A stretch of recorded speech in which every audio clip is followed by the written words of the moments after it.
Welcome back, Luxurious Fleet. Infiniti is having a tough 2020, a little bit more than most people are with the COVID year and everything. They peaked their sales in 2017 with over 150,000 units. Now here in 2020, they're pacing what looks to be under 80,000 units for the entire year. And if they don't get their act together soon, they could have to abandon their last stronghold and close up shop, just like they did in Europe. And today we're going to discuss what Infiniti needs to do to get back on track. First things first, their bread and butter is the QX60. Now, it's super long in the tooth. They just unveiled the QX60 monograph, but that can't come soon enough. Supposedly it's supposed to be out next summer. It needs to be out a little bit earlier if they can. The design looks phenomenal. It looks like a Land Rover Velar, and that's not a bad thing. They need to get rid of the CVT transmission, and that's going to be a reoccurring theme in today's video. CVTs are crushing them. We know Nissan loves those Jatco transmissions, but nobody else does other than them.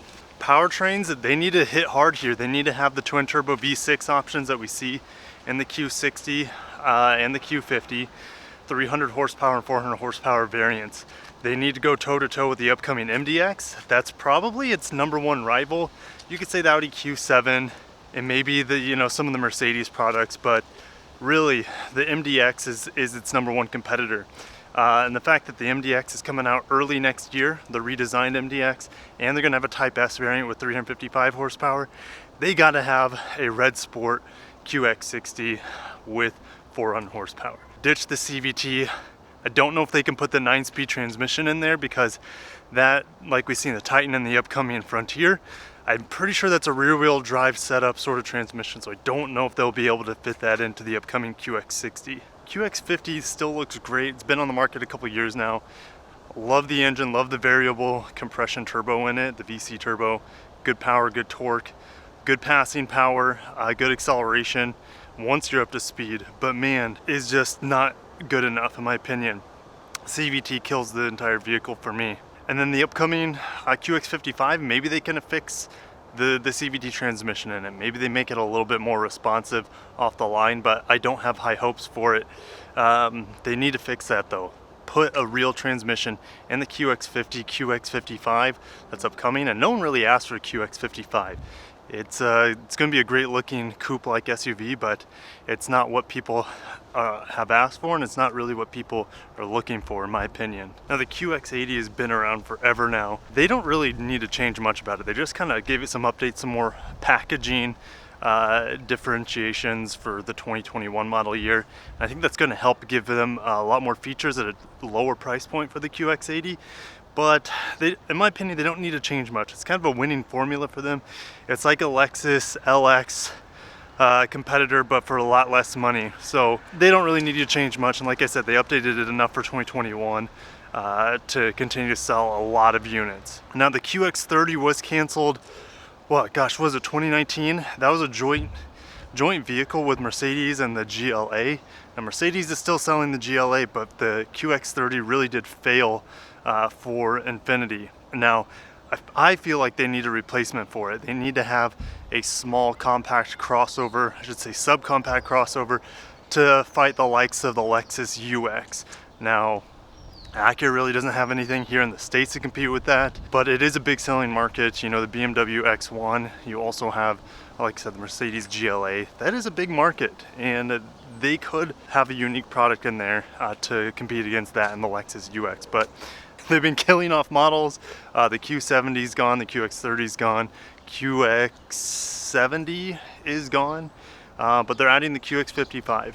Now onto their sedans and coupes. Well, we just have the Q50 and the Q60 left, and their powertrains are great. Maybe we need a little bit more updated transmissions.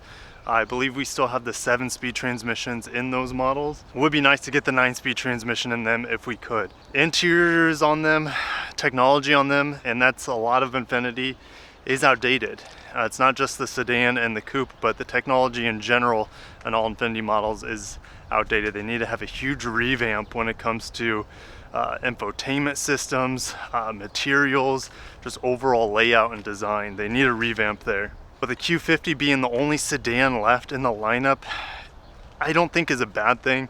Would we like the Q70? Still probably, but let's be real, no one was buying it, just like no one was buying the Acura RLX. The V6, the twin turbo V6 options, they don't need to change that in my opinion. Q60, again, pretty much like the Q50, they share a lot of parts and whatnot, but they don't need to reinvent the wheel with those vehicles. A lot of people are saying that the next Q50 is going to be fully electric, and that's going to segue me into the next piece, the last piece, which is electrification. Infiniti is the luxury brand of Nissan, and Nissan is the front runner for Japanese electrified vehicles. I'm talking about fully electrified battery electric vehicles. You know, Toyota's really big with their hybrids. Toyota is not going to be pushing hard electrification. Honda is being pretty conservative on electrification. Nissan is not. They've had the Leaf. The upcoming Aria is coming out, and Infiniti needs to have, in my opinion, they need to have luxury version of the Aria. Now the Aria is going to be expensive, we know that, but they need to have a luxury version of it. Put the Infiniti badge on it, give it some better looks, more aggressive looks, sportier looks. Will Nissan / Infiniti do it? I don't know. I'm not feeling good about it, but they need to be the front runner when it comes to the Japanese luxury cars for electrification. Now, e-power is a big selling point potentially. We don't see any e-power vehicles on the Nissan or Infiniti side here in the United States where it's fully electric driven, but it has a gasoline engine on the inside for power generation. Definitely more electrified feeling, more of a true electric car feeling and acceleration compared to the Toyota plug-in hybrids and normal hybrids from Toyota. So if they can have some sort of electrified option, they need to, in my opinion, they need to. And that could be a Halo product. Now, Halo products are expensive to make, and we know Nissan and Infiniti don't have a whole lot of money to spend right now. However, they gotta have something exciting. Acura has the NSX. Lexus doesn't really have a true Halo model, but the LC is definitely good enough for them right now. Would we like an LFA from them? Of course. The LFA should have never gone away. Infiniti to have some sort of exciting product where that technology can filter down. Ideally, it would be an electric car for them, but who knows? You know, they got to do something because their sales are dropping off of a cliff. 30% down on the year for 2020. COVID has something to do with that, but they were on a downhill slide before COVID happened. But I'll definitely see you guys in the comments. We just wanted to add a video. I'm actually recording this on Halloween. I wanted to get a quick video out to you guys over the weekend for you guys to enjoy. If you were in my live stream last night, thanks for joining and having some fun with me. It was a good time. And if you guys are watching this on Halloween, happy Halloween. Take care of yourselves. Have some fun. Be safe. And I'll see you guys in the next video. See you in the comments on what you think Infiniti needs to do to become relevant again. Alright guys, take care. Peace out.